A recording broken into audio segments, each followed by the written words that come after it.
À propos des paroles courantes, qui incluent également des plaisanteries, les grands tzadikim peuvent élever ces conversations et réaliser un grand travail en incorporant dans leurs histoires ces sujets profanes, comme on en a un léger aperçu à travers les voix et les attitudes qu'on rapporte à propos du Baal Shem Tov Zal et d'autres tzadikim redoutables de ces dernières générations. Il est également fait allusion à ce sujet dans le Saint Zohar, comme il est rapporté là-bas, à propos de Rav Hamnuna Saba, qui exposait 3 chapitres portant sur des mots d'esprit. Toutefois, la sagesse exceptionnelle, la puissance de sainteté et de perception dont fut gratifié notre maître Rabbeinu Akadosh Rabbi Nachman de Breslev Zal dans le domaine relatif aux conversations profanes et aux mots d'esprit était tout à fait remarquable et absolument sublime. Quiconque avait eu le mérite d'être en sa présence et de converser avec lui pouvait s'en rendre à peine compte et percevoir quelques allusions, car toutes sortes d'histoires en vogue et tout autant de mots d'esprit que les gens se disent s'étalaient devant lui. De même, il avait accès à tous les contes que les gens se racontent et à toutes celles imprimées. Il désirait en toute occasion qu'on lui rapporte les nouvelles des affaires du monde, car il avait le pouvoir d'élever et de réaliser une œuvre redoutable et très secrète, applicable à toutes les histoires qui circulaient. Celui qui avait le privilège de se tenir devant lui de manière régulière, bien qu'il ne comprît de sa conduite ne serait-ce que le volume d'une goutte d'eau dans l'océan, il lui était impossible malgré tout de saisir quelques simples allusions, ce qui lui suggérait jusqu'à quel niveau pouvait aller le secret de sa conversation et entrer aux affaires du monde et aux mots d'esprit. En effet, à plusieurs reprises, nous avons eu le mérite d'entendre un enseignement merveilleux basé sur une discussion et des histoires que nous venions tout juste de lui raconter. Il est impossible d'expliquer tout cela par écrit concernant les propos et les histoires qu'il tenait dans le domaine des conversations profanes. Celui qui a eu le privilège de se tenir devant lui a pu observer des choses inédites, prodigieuses et impressionnantes.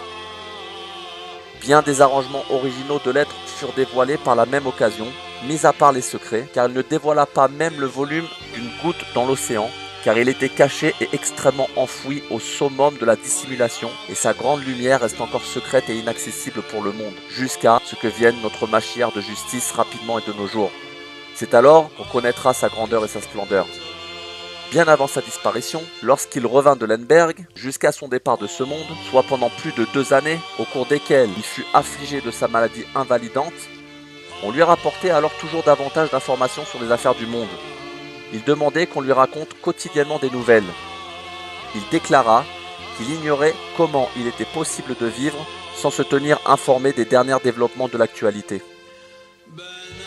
À cette époque, il avait pris l'habitude de rester enfermé la plus grande partie de la journée. Ensuite, il s'entretenait avec le public. Il pouvait s'agir de personnes ayant besoin de lui demander quelques conseils dans n'importe quel domaine, en particulier à propos de recommandations touchant à la crainte du ciel et au service de Dieu, ce qui constituait la plus grande partie de ses préoccupations avec ses élèves, ou bien de conversations et d'histoires. Tout ce qui se présentait dans notre bouche lui était soumis. À partir de l'une de ces discussions, il en venait la plupart du temps à développer des propos extraordinaires relatifs à la Torah, à la prière et à la crainte du ciel. C'était là son habitude constante. Même quand il entretenait avec des gens des conversations profanes, ses jambes et l'ensemble de son corps étaient pris de convulsions.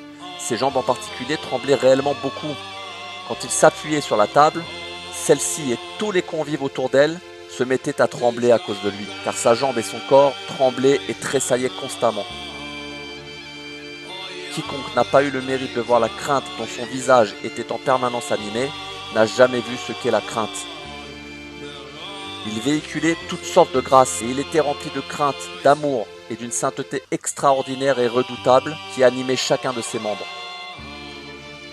Il était dépourvu de tous les défauts et des mauvais désirs, au summum du dépouillement et de l'annulation, ce qui pour l'esprit humain est totalement impossible à imaginer. Il n'eut jamais son équivalent dans le monde.